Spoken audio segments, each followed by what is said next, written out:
പ്രളയത്തിൽ കൃഷിനാശമുണ്ടായ പ്രദേശങ്ങളിലെ കാർഷിക കടങ്ങളുടെ തിരിച്ചടവിൽ സാവകാശം നൽകുന്നതിന് മൊറട്ടോറിയം ഉൾപ്പെടെയുള്ള നടപടികളെപ്പറ്റി സർക്കാർ ആലോചിക്കുന്നുണ്ടെന്ന് മന്ത്രി T Siddique Pathanamthitta collectorate conference ഹാളിൽ നടന്ന അവലോകന യോഗത്തിന് ശേഷം മാധ്യമങ്ങളോട് സംസാരിക്കുകയായിരുന്നു അദ്ദേഹം.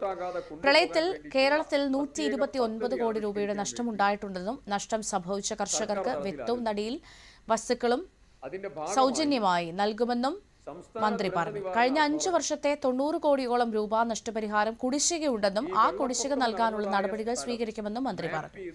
വെള്ളത്തിൽ മുങ്ങിയ കൃഷി ഭവനങ്ങളെ നബാർഡ് RIDF സ്കീമിൽ ഉൾപ്പെടുത്തി നവീകരിക്കുമെന്നും അദ്ദേഹം പറഞ്ഞു. അനിയന്ത്രിത വിലക്കയറ്റം തടയാൻ ഓണം വിപണിയിൽ സർക്കാർ ഇടപെടൽ നടത്തുമെന്നും മന്ത്രി കൂട്ടിച്ചേർത്തു. ഡിസ്ട്രിക്ട് ലെവൽ ബാങ്കേഴ്സ് കമ്മിറ്റി യോഗം ചേരും. സംസ്ഥാനതല ദുരന്തമാണെങ്കിൽ സ്റ്റേറ്റ് ലെവൽ ബാങ്കേഴ്സ് കമ്മിറ്റി യോഗം ചേരും. എന്നിട്ട് ബാങ്കുകൾക്ക് റീസ്ട്രക്ചറിങ്, ലോണിന്റെ റീസ്ട്രക്ചറിങ്, 2 മൊറട്ടോറിയം വേണോ, അവർക്ക് തിരിച്ചടവിന്റെ കാലദൈർഘ്യം വർദ്ധിപ്പിക്കൽ ഉൾപ്പെടെ എല്ലാ നടപടികളും അതിൽ ആവിഷ്കരിക്കും. അതിനുള്ള നിർദ്ദേശം RBI ഉൾപ്പെടെ SLBC ഉൾപ്പെടെയുള്ള മുഴുവൻ ധനകാര്യ സ്ഥാപനങ്ങൾക്കും ഇന്നലത്തെ മീറ്റിംഗിൽ നൽകി കഴിഞ്ഞു.